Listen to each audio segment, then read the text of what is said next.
Caso interessantíssimo, né? Paciente de 57 anos com cefaleia recorrente, dessa vez uma cefaleia mais intensa. Solicitaram tomografia de crânio, nesse caso aqui a tomografia com contraste, né? Você vê os vasos preenchidos por contraste, exame até bem fácil você identificar a presença do contraste.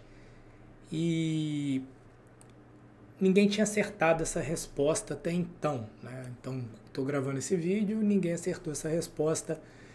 Vamos discutir algumas coisas. Por que eu digo que ninguém acertou essa resposta? Porque quem participou da maratona da tomografia sabe que a gente não cansa de repetir que um dos erros na hora de interpretar um exame é o erro do já achei, né? Então, a gente teve ali aneurisma sacular ou Berry, né? O Berry aneurisma de cerebral média direita. A gente teve aneurisma de cerebral média esquerda nas respostas, mas ninguém respondeu os dois aneurismas, né? Então a gente tem aqui duas formações saculares, maior esquerda, né, localizadas na transição do segmento M1, que é esse segmento transverso aqui, horizontal, que está aqui relacionado ao esfenoide. A maior medindo praticamente 7 milímetros do lado esquerdo, na transição do segmento M1 com M2, e outro mais arredondado, que vai medir aqui em torno de 4 milímetros, 3 milímetros, na cerebral média direita, na mesma topografia, né, no segmento 1/2, bem ali na transição. Então a gente tem esses dois aneurismas na circulação anterior aí. Beleza, isso pode dar dor? Pode. Isso pode romper, né? Isso pode romper e cursar com o quê? Com hemorragia subaracnoide, que foi uma das perguntas. Algumas pessoas responderam presença de hemorragia subaracnoide. Não está aí no diagnóstico, né? Hemorragia subaracnoide, que seria a gente encontrar sangue preenchendo o espaço subaracnoide, e depois de algumas horas o sangue já vai ter um aspecto mais denso, né? Densidade em torno de 70.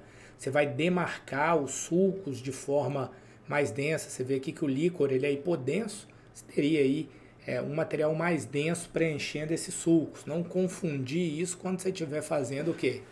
Quando você estiver fazendo um exame com contraste, não confundir isso com os vasos intracranianos. Agora, relação à ruptura, né? Tem algumas formas de você calcular isso, tem alguns critérios que você usa para avaliar o risco de ruptura. Um deles, uma das características que você olha são os tamanhos, né? As dimensões. Quanto maior o risco de romper. Tem uma das coisas que a gente avalia que chama phases, né? Com pH, que é o tipo da população, e aqui no Brasil se aplica pouco, porque somos todos mestiços, né? Mas aí quem é finlandês tem um risco maior de romper. Se o paciente é hipertenso ou não, pacientes hipertensos, como no caso dessa paciente, tem risco maior de romper, por razões óbvias, né? Então a pressão acaba aumentando, isso pode facilitar a ruptura de um aneurisma desse. A idade, né? Que no caso é o age, pH, o P de população, o H de hipertensão, o A de age ou idade. Pacientes com mais idade têm um risco maior de romper.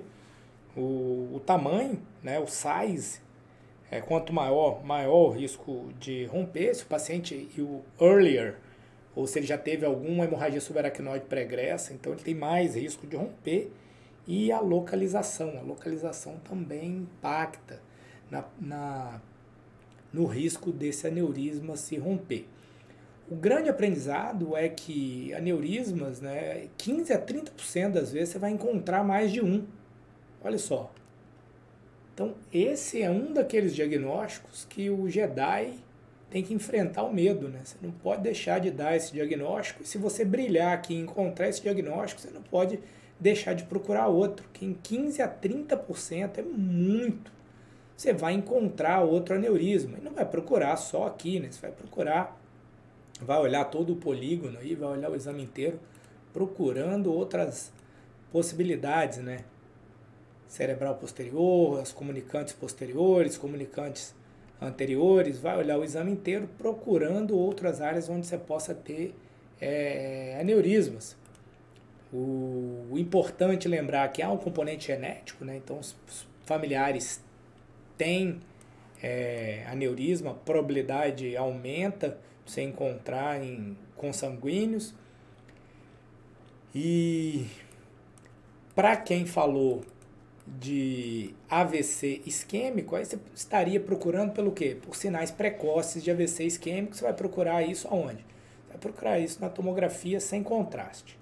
Então você vai procurar pelo sinal das artérias cerebrais, das artérias hiperdensas, né? Porque não necessariamente a cerebral média, ele é mais descrito para cerebral média, mas qualquer artéria que tenha conteúdo denso, né? Você vai pensar num sinal precoce de AVC. Outro sinal precoce de AVC é o sinal da fita insular, né? Quando você perde essa densidade da ínsula aqui, ó, ela fica mais hipodensa, é um sinal precoce de AVC também.